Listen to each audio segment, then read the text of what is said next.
María Magdalena, considerada tradicionalmente una pecadora, se convertiría en la seguidora más devota de Jesús. Para mí, María Magdalena es una de las figuras más cautivadoras de los evangelios. Testigo de la crucifixión y la resurrección, es una de las mujeres más incomprendidas de la Biblia. Ella fue la primera cristiana. Conocida como una prostituta penitente, ¿sería en realidad la esposa de Jesús? Es un poco escandaloso. La Biblia nos cuenta poco sobre ella. ¿Es posible que todo lo que hemos asumido sobre ella no sea cierto? ¿Podrían evangelios perdidos ayudarnos a completar su historia y a saber quién era en realidad María Magdalena?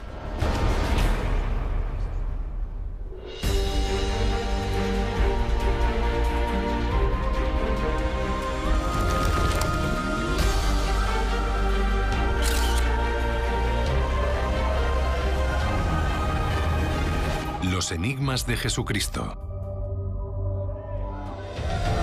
El Evangelio de María Magdalena. En la actualidad, muchos cristianos veneran a María Magdalena por su compasivo amor hacia Jesús. Creo que Jesús lo era todo para María.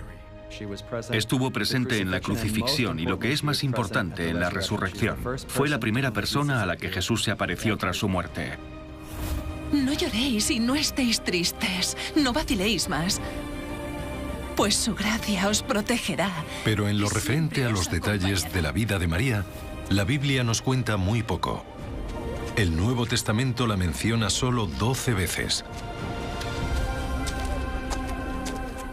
María Magdalena es extraordinaria y hay muy pocas menciones sobre ella en los evangelios, pero son tan cruciales para la historia de Jesús que han ocupado nuestra imaginación durante siglos. En realidad, muchas de nuestras ideas sobre María no son más que un mito. Puede que el más duradero sea que era una mujer de mala vida, una prostituta a la que Jesús salvó del pecado.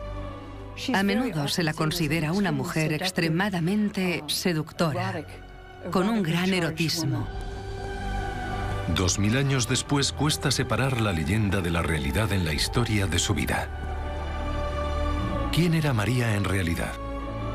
¿De dónde vienen estos mitos y cuál es la verdad sobre su relación con Jesús?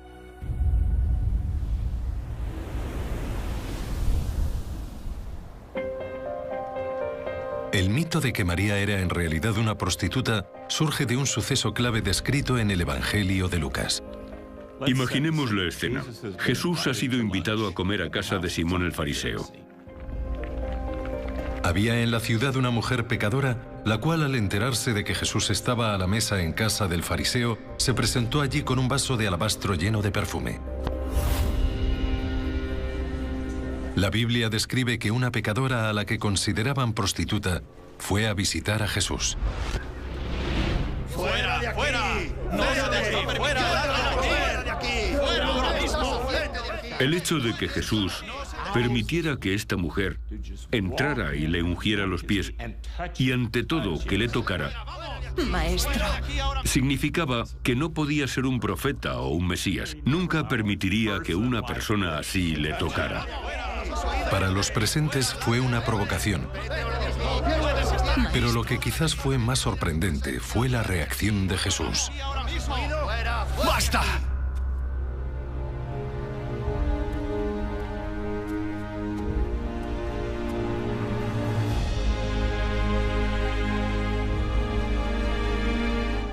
Los discípulos estaban indignados, pero Jesús les reprendió y dijo que el perdón también estaba al alcance de esa mujer. Ella había llevado un ungüento y se lo puso en los pies. Luego se echó a llorar y le secó los pies con su propio pelo, como un símbolo de penitencia y perdón. La Biblia nunca menciona el nombre de esta mujer, pero empezó a crecer el mito de que la pecadora de esta historia tan importante era la propia María. La idea de María Magdalena, la prostituta arrepentida, aporta a la historia un personaje que muestra con su penitencia que todo el mundo puede entrar en el reino de los cielos. Los 4 evangelios canónicos, Mateo, Marcos, Lucas y Juan, cuentan la historia de una mujer que se acerca a Jesús y lo unge con un perfume caro.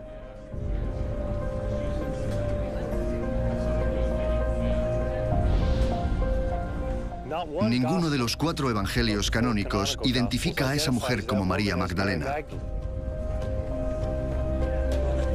Entonces, ¿cómo llegamos a asociar erróneamente el nombre de María con este famoso episodio del Nuevo Testamento?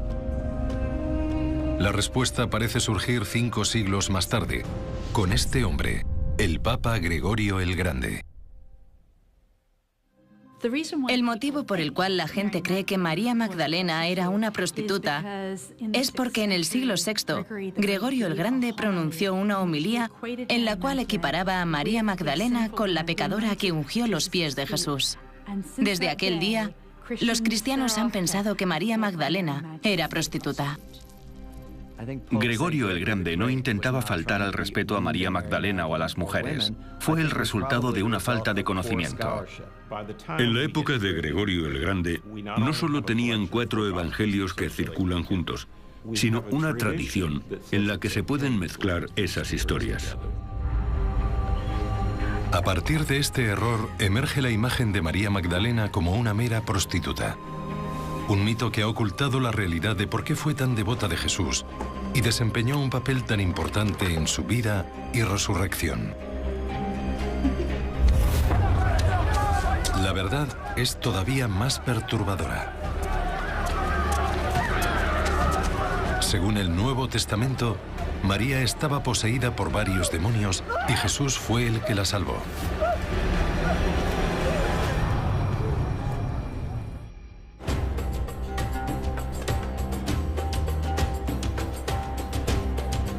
Según la Biblia, la vida pública de Jesús comienza cerca del mar de Galilea, donde reúne a sus primeros discípulos.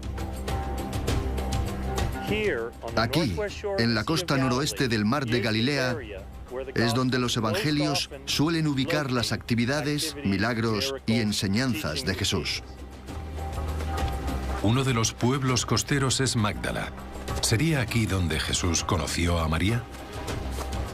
María Magdalena significa María de Magdala, de donde era, que está al otro lado de la colina. Una mujer en apuros, lo que el Evangelio de Lucas llama un caso de posesión demoníaca. Esa mujer es María. Lo que sabemos sobre María es que estaba poseída por 7 demonios. Desde luego habría sido una situación muy traumática para ella. Y no consiguió encontrar ningún alivio hasta que conoció a Jesús.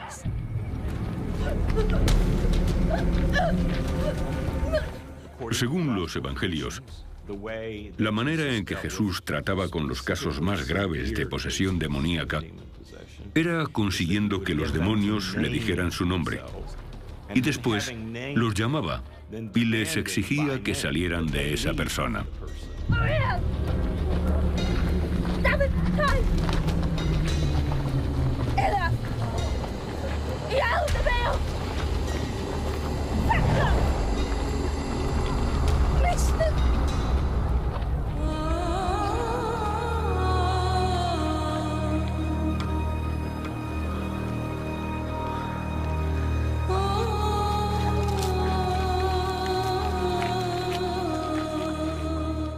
Cuesta imaginar lo profundo que debió ser ese momento para ella.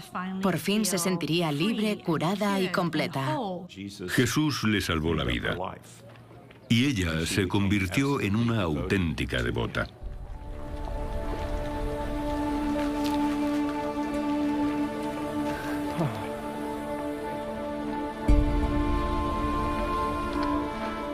Puede que María tuviera alguna enfermedad mental, quizás depresión. Fuera lo que fuera, su encuentro con Jesús le cambió la vida.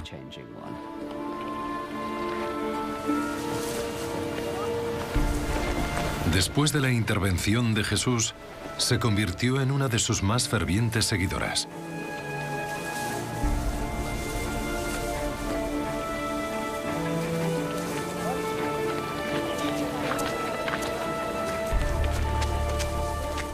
Jesús tenía en aquella época un grupo muy abierto de discípulos. El suyo era un movimiento muy heterogéneo en el que también había mujeres que en muchas ocasiones podrían haberse sentido marginadas.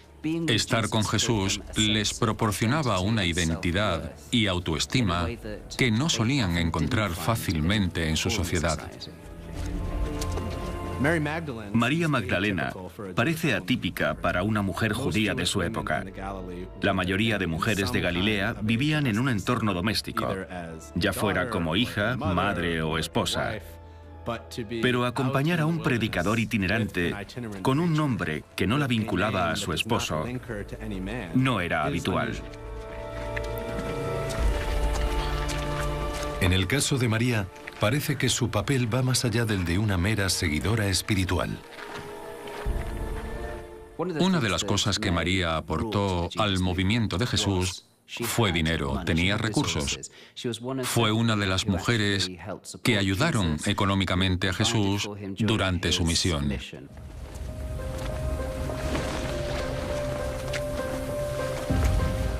La pesca era un negocio importante allí, así que si María tenía dinero, ese sería su origen. Puede que fuera la dueña de un negocio de pesca y que usara los beneficios para financiar el movimiento de Jesús. Sabemos que Jesús intentaba llegar a las mujeres con su mensaje, así que habría buscado mujeres influyentes en la comunidad que tuvieran credibilidad entre el resto de mujeres.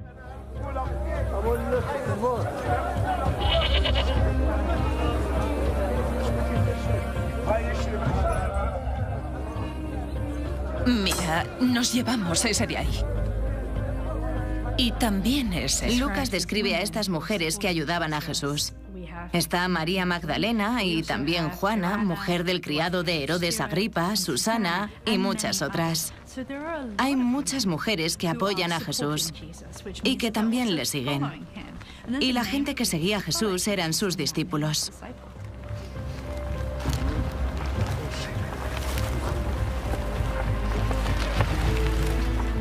En cualquier situación, el que administra el dinero tiene el poder, el control. Pero el hecho de que fuera una colaboradora del movimiento de Jesús no significa que pudiera influir en sus enseñanzas, aunque sí le proporcionó acceso a él.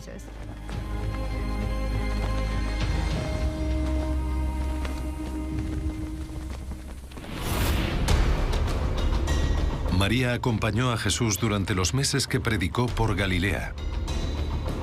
Pero, ¿qué pasó durante ese tiempo? Un sorprendente descubrimiento realizado en Egipto en 1945 parece dar una sorprendente respuesta. Es la mayor teoría conspiratoria según la cual había una relación entre Jesús y María Magdalena. ¿Jesús y María Magdalena podrían haber estado casados?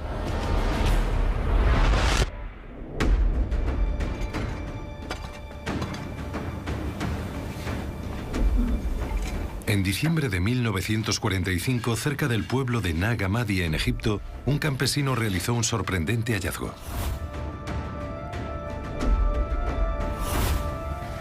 Dentro de una vasija de cerámica encontró 13 libros antiguos que habrían sido enterrados hace más de 1500 años.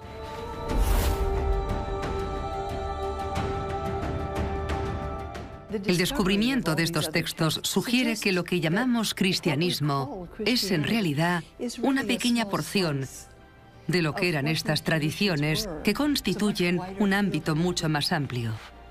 Y por primera vez en 1500 años se abre un abanico de posibilidades.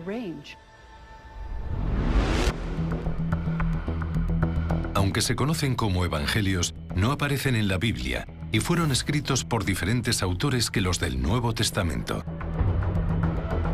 Recogen una tensión cada vez mayor entre María Magdalena y el resto de seguidores de Jesús. El Evangelio de Tomás, como otras fuentes, sugiere que el papel de María entre los discípulos causó un profundo resentimiento en algunos de ellos, en especial Pedro. Pedro aparece descrito como una persona iracunda, impulsiva y malhumorada, una persona complicada. El Evangelio perdido de Tomás propone una explicación sorprendente para esta tensión entre Pedro y María. La doctora Nicola Densi Lewis fue al Museo Copto del Cairo para ver estos evangelios apócrifos. Hay una frase en concreto al final del Evangelio de Tomás que aporta información muy intrigante sobre la relación entre María Magdalena, Jesús y el resto de discípulos. Está en el último folio, el folio 51. ¿Podríamos verlo? Claro. Muy bien.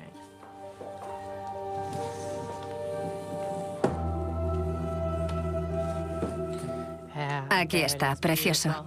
En el dicho 114 se describe una pequeña discusión, un conflicto entre ellos. El Evangelio de Tomás habla de un episodio en el que Pedro dio rienda suelta a su resentimiento contra María. ¡Deja que se vaya! ¡Las mujeres no son dignas de esto! Dile a María que se vaya, porque es una mujer y no es digna de esta vida espiritual. Según la tradición judía, las mujeres tampoco debían estudiar la Torá.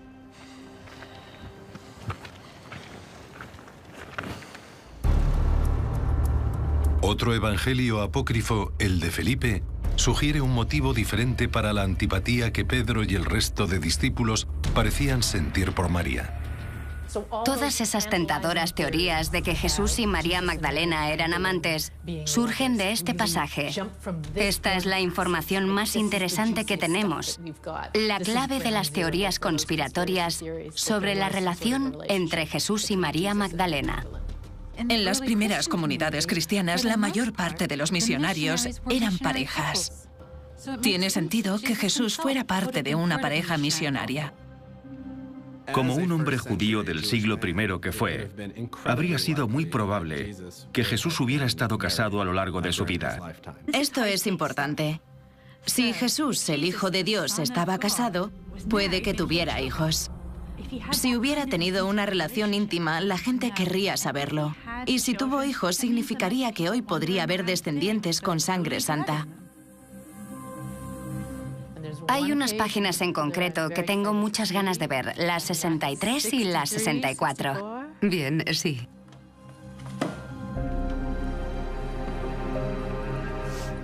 Aquí está. Sí. Hay dos momentos en el Evangelio de Felipe en los que se menciona algo interesante sobre la relación entre Jesús y María Magdalena.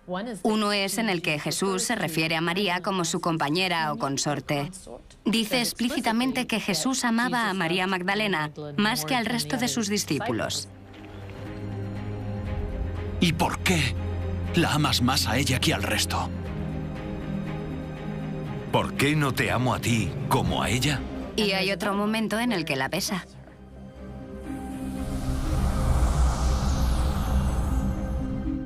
Solía besarla y luego hay un hueco. Así que hemos perdido esas palabras y no sabemos dónde besaba a María Magdalena. Es el más comprometido de los sitios donde podía haber un hueco. ¿Qué ponía? ¿Que la besaba en los labios? O tal vez algo menos atrevido, algo menos sexual. ¿Solía besarla en la frente? ¿Solía besarle los pies? Si habéis leído El Código da Vinci de Dan Brown, hay una escena en la que citan al Evangelio de Felipe. Jesús quería a María Magdalena más que al resto de discípulos y solía besarla a menudo en la boca o en los labios. Este es el pasaje al que hace referencia. Pero al ver el manuscrito, no queda tan claro.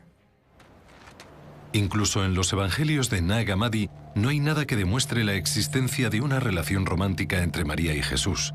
Pero estos relatos alternativos apoyan la historia bíblica de que estaban muy unidos. La idea de que el Evangelio no mencionara a una esposa no tiene ningún sentido. Lo más probable es que María fuera una buena amiga de Jesús y su seguidora, pero no su mujer. Lo que el Evangelio de Felipe dice claramente es que hay algún tipo de relación especial entre María Magdalena y Jesús, que Jesús se preocupa por ella más que del resto de discípulos. Es lo único que nos dice. Pero algunos expertos creen que el texto de Nag Hammadi refleja una tensión genuina entre María y Pedro. Creo que la tensión que aparece en algunos textos ajenos a la Biblia, en los textos apócrifos, existía en realidad entre Pedro y María. La imagen negativa que da Pedro concuerda con la idea de que la Magdalena no recibía el trato adecuado. Eso aparece en otras fuentes. Y nos hace sospechar que podría tener algo de veracidad histórica. Sea cual sea la verdad que contengan los textos de Nag Hammadi, no son considerados tan fiables como los evangelios del Nuevo Testamento, que fueron escritos varias décadas antes. Lo sorprendente de Mateo, Marcos, Lucas y Juan es que son documentos del siglo I. Desde el principio, el movimiento paleocristiano cristaliza, mientras otros surgen, pero no son tan fiables como los primeros 4 evangelios. Lo que nos cuenta el Nuevo Testamento es que María estaba con Jesús cuando fue crucificado. María Magdalena y otras seguidoras de Jesús estuvieron con él todo el tiempo.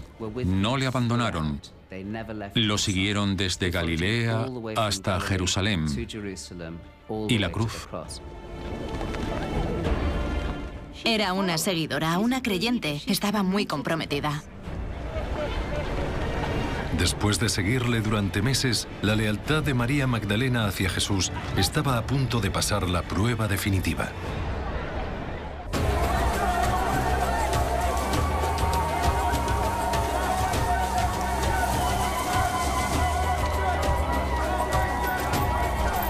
Unos días antes de morir en la cruz, Jesús llevó a sus seguidores a Jerusalén para pasar la Pascua judía.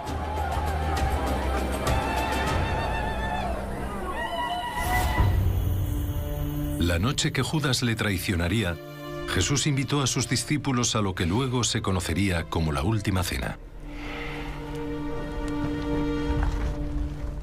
Jesús celebra la última cena en secreto para impedir que las autoridades lo sepan. Es muy importante que termine su última enseñanza y celebre esa cena antes de que le arresten violentamente.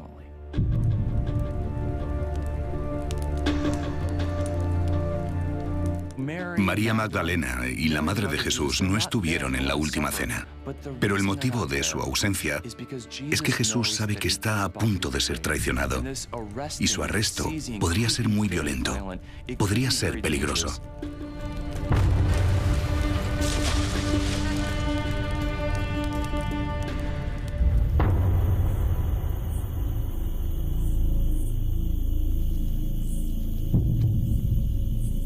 Después de la traición de Judas, Jesús es arrestado, juzgado y sentenciado por Poncio Pilatos a ser azotado y crucificado.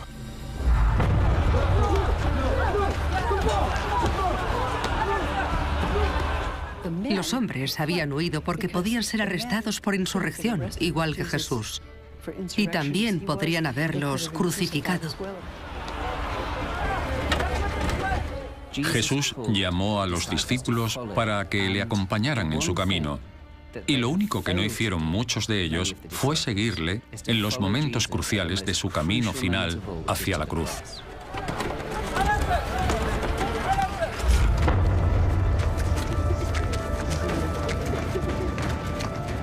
Pero María sí lo entendió y lo siguió hasta la cruz. Logró hacer algo ante lo que muchos otros fracasaron.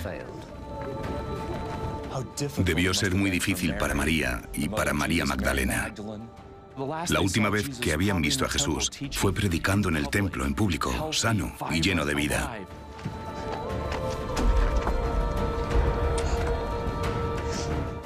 Dice mucho del compromiso de María y del resto de mujeres, de su dedicación a Jesús y su voluntad de estar con él en esos momentos tan duros, durante su crucifixión.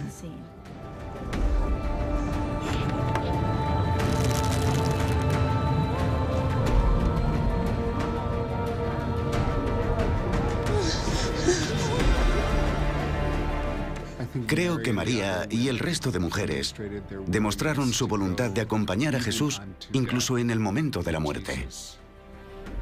Estuvieron ahí para Él y no estaban seguras de que fueran a tener una vida después de Jesús.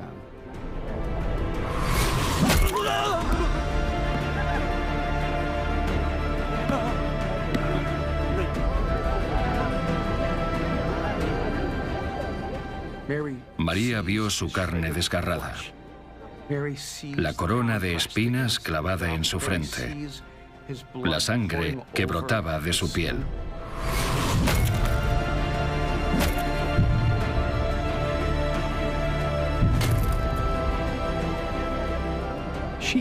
Pudo oírle llorar. Sintió su agonía. Y de algún modo, supo que todo eso era por amor.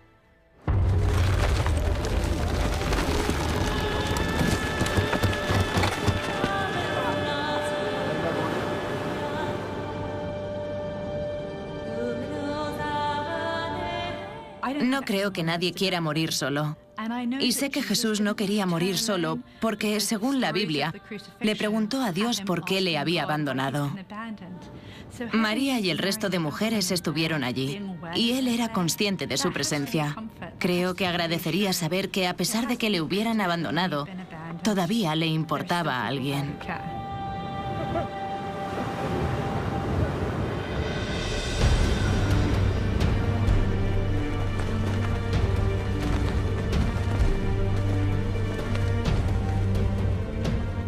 María Magdalena hizo algo que todos podemos hacer frente al sufrimiento, que es estar presentes.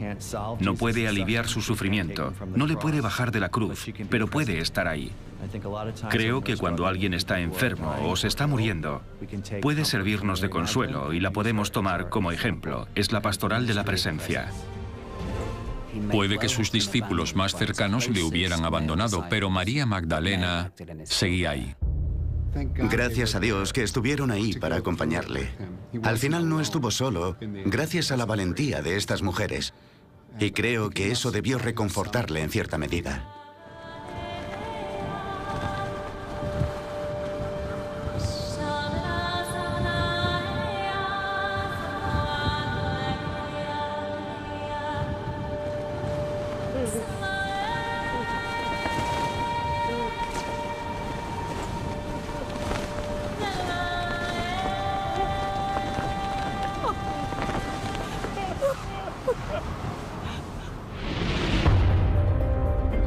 El profundo amor que María Magdalena sentía por Jesús llegaría más allá de su muerte, ya que Jesús escogió a María como testigo de su resurrección.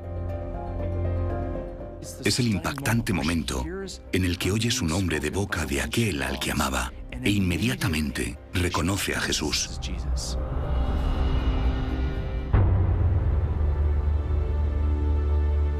La tarde siguiente a su crucifixión bajaron el cuerpo de Jesús de la cruz.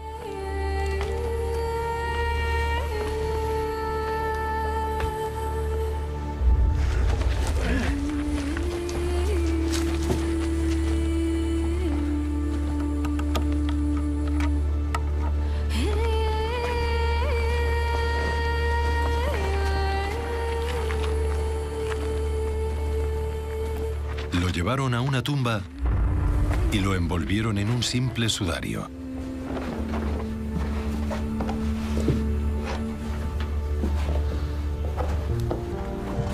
Luego taparon la entrada con una roca.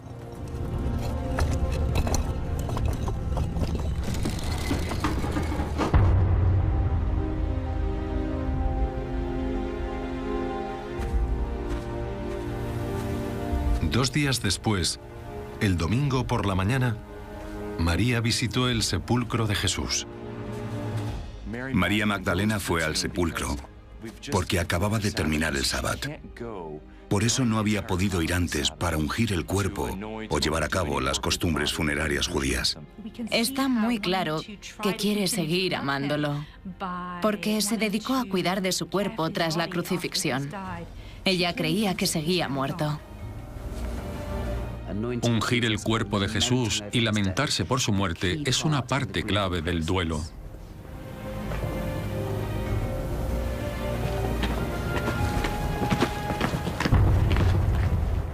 La piedra no estaba allí.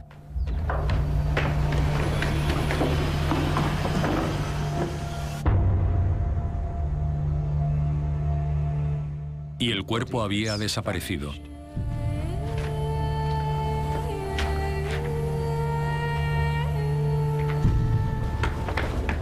Creyó que alguien había robado el cuerpo. Los ritos fúnebres eran muy importantes en la antigüedad y también se lo habían arrebatado. ¡Escuchad! ¡Se han llevado del sepulcro al maestro!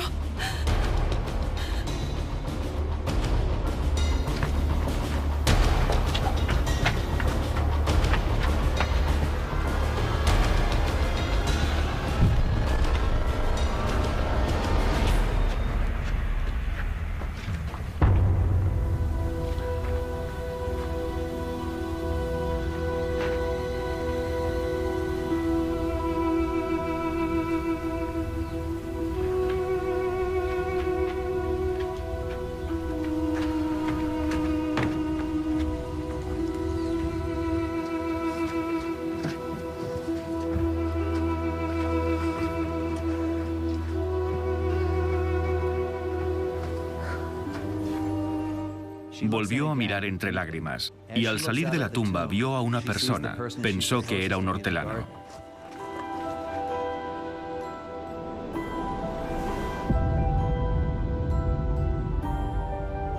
Señor, si se lo ha llevado, dígame dónde está y yo iré a recogerlo.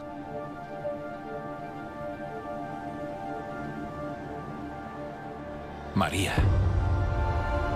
Ella fue la que se quedó con él en la cruz hasta el final.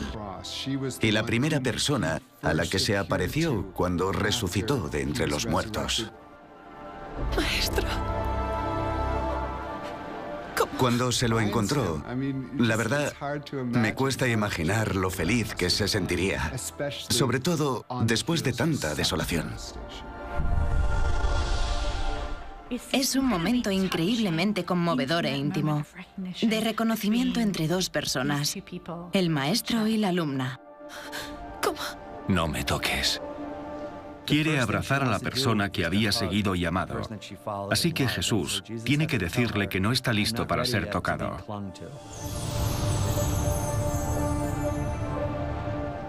María Magdalena es la primera a la que se aparece Cristo resucitado, por lo que tiene una gran importancia para el cristianismo. Durante 1 o 2 horas, María Magdalena fue la única que supo lo de la resurrección, así que ella fue la primera cristiana.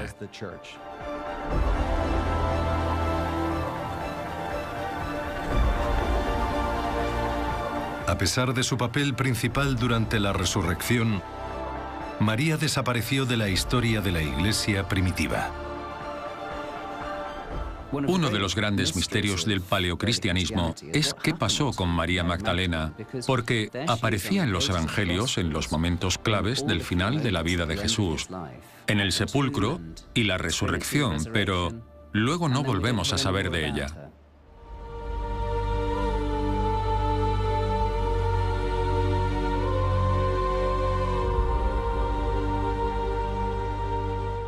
Es muy difícil saber qué pasó con María Magdalena tras la resurrección. Desapareció de la historia de la Iglesia primitiva.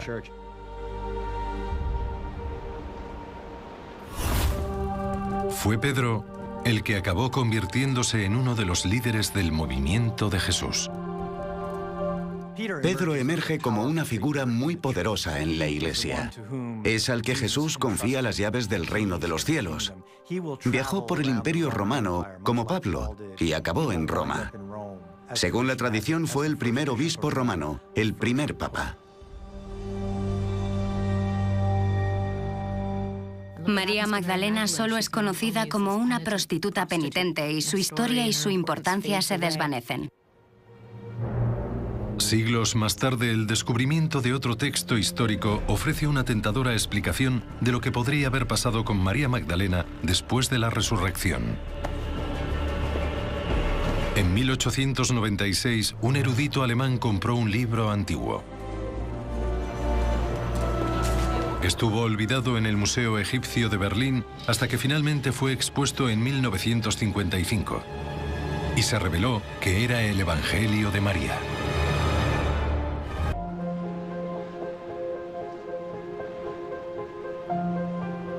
Es uno de los mayores misterios de la Biblia. ¿Qué pasó con María Magdalena tras la resurrección? El hallazgo de un evangelio con el nombre de la propia María podría darnos la respuesta. Cuando fue descubierto en el siglo XIX, fue muy emocionante, porque es el primer evangelio que llevaba el nombre de una mujer.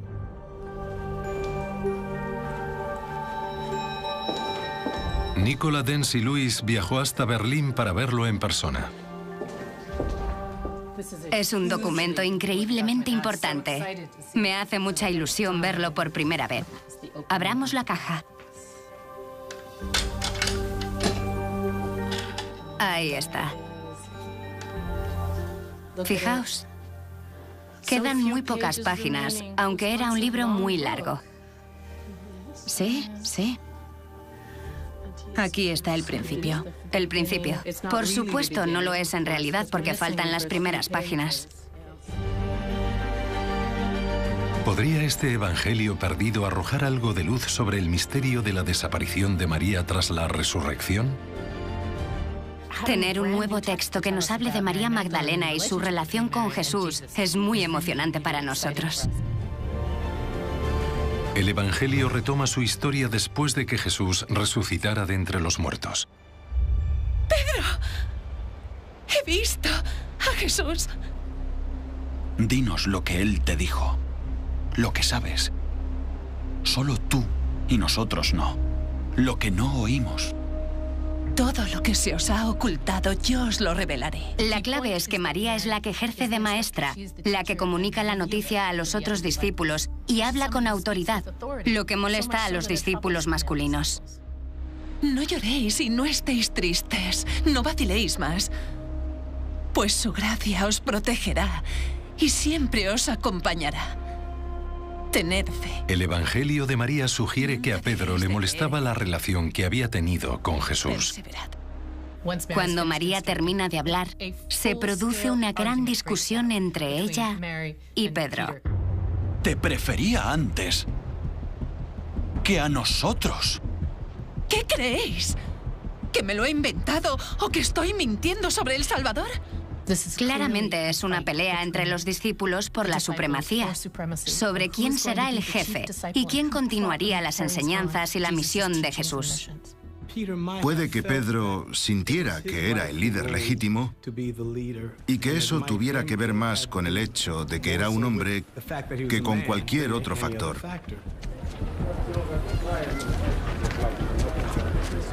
La conclusión de este evangelio es que María era la discípula predilecta por encima de Pedro y que debería ser la que predicara como los hombres.